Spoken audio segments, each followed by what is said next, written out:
بسم اللہ الرحمن الرحیم۔ السلام علیکم۔ یونس راجپوت آپ سے مخاطب کتاب کہانی سے۔ محترمہ بے نظیر بھٹو ذوالفقار علی بھٹو کی صاحبزادی، 2 بار کی پاکستان کی وزیر اعظم، انہوں نے اپنی زندگی کے بارے میں اپنی سرگزشت ڈاٹر آف دا ایسٹ کے نام سے انگلش میں لکھی، جس کا ترجمہ مشرق کی بیٹی کے نام سے میرے پاس ہے جی۔ یہ بعد میں دختر مشرق کے نام سے بھی شائع ہوتا رہا ہے اور اس کے کئی ایڈیشن شائع ہو چکے ہیں۔ بے نظیر بھٹو ایک سیاسی خانوادے سے تعلق رکھتی تھی۔ ذوالفقار علی بھٹو پاکستان کے پہلے منتخب وزیر اعظم، ان کی صاحبزادی۔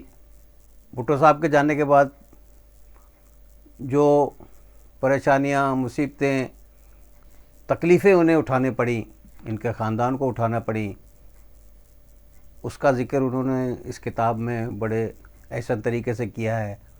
پھر اپنا بچپن اور تعلیم انگلینڈ میں، امریکہ میں، اور مختلف حالات و واقعات، اس وقت کے یونین کی صدر بھی رہیں، وہاں پر لیکچر بھی دیے، اپنے والد صاحب کے ساتھ اقوام متحدہ کی اسمبلی کے اجلاس بھی اٹینڈ کیے، اور بعد میں ایز اے وزیر اعظم خود بھی کئی ملکوں کا دورہ کیا۔ پھر جو بے نظیر صاحبہ نے ان واقعات کی تفصیل لکھی ہے کہ بھٹو صاحب کی شہادت کے بعد ان پر، ان کے خاندان پر، ان کے والدہ پر کیا کیا گزری، اور کبھی گھر میں نظر بند، کبھی جیل میں، تو کبھی ملک سے باہر، سارے واقعات انہوں نے بڑی تفصیل سے، بڑے احسن طریقے سے بے نظیر صاحبہ نے اس کتاب میں لکھے ہیں۔ اور بہت سے واقعات و حالات ایسے ہیں جن سے کہ ایک عام قاری کو پتہ نہیں ہوتا ہے اس کا، تو اس سے معلومات میں اضافہ ہوتا ہے۔ پھر یہ بھی ہے کہ یہ ایک سیاسی لیڈر کی لکھی ہوئی کتاب ہے۔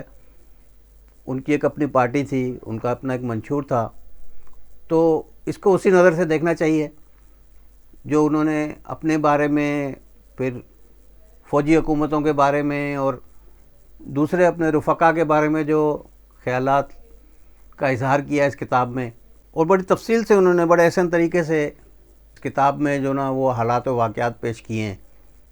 ذوالفقار کا ذکر بھی ہے، اور دوسرے جو کیسز مختلف نوعیت کے ہوئے ان کا ذکر بھی ہے۔ مارڈی تحریک، ان کے جو لیڈران کرام سے گفت و شنید، اور پیپلز پارٹی کی جیالوں کی قربانیاں، بے نظیر کی شادی کا واقعہ، اور ان کی جو کس طرح سے یہ زرداری صاحب کے خاندان سے ان کے تعلقات، اور ساری اس کی روداد اس میں انہوں نے لکھی ہے۔ تو میں یہ کہوں گا کہ اچھی کتاب لکھی ہے، بہترین کتاب ہے، اس سے آپ پڑھیں، آپ کو اس وقت کے حالات و واقعات کا اندازہ ہوگا۔ یہ جو ایڈیشن میرے پاس ہے، مساوات پبلیکیشنز اسلام آباد کا پرنٹ کردہ ہے، یہ 1995 کا ایڈیشن ہے جو میرے پاس ہے۔ تو اس کو سجاد بخاری صاحب نے ترجمہ کیا ہے، تو بہت بہتر انداز، پرانی کتاب ہے لیکن بہت اچھی ہے، پڑھنے میں کے لائق ہے، اور اس سے ہماری معلومات میں اضافہ ہوتا ہے۔ امید ہے آپ کو یہ کتاب پسند آئے گی۔ اپنی رائے سے ضرور آگاہ کیجیے گا، چینل کو سبسکرائب کر لے گا۔ اللہ آپ کا حامی و ناصر ہو۔ پاکستان زندہ باد۔